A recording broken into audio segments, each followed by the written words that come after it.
আসসালামু আলাইকুম। প্রিয় দর্শক, আপনি যখন কাউকে ইমোতে কল দেন, এই ধরনের লেখা চলে আসে, খুব সহজে আপনি সমাধান করতে পারবেন। তো চলুন আপনাদেরকে দেখিয়ে দিচ্ছি।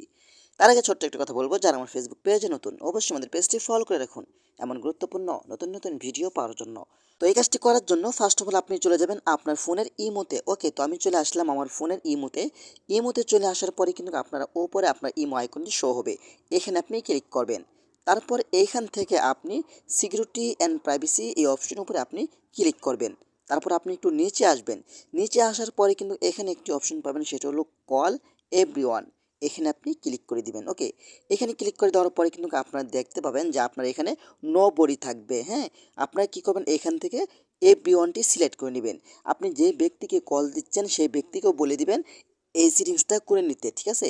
সেই ব্যক্তিরাও এখান থেকে এসে এভরিওয়ান করে দিলে কিন্তু আপনারা দুইজনকে কল দিতে পারবেন। তো আশা করি ভিডিওটা বেশি শেয়ার করে দিবেন আপনাদের বন্ধুদের মাঝে। যে কোনো সময় আপনার কাজে লাগতে পারে। ধন্যবাদ সবাইকে। আসসালামু আলাইকুম।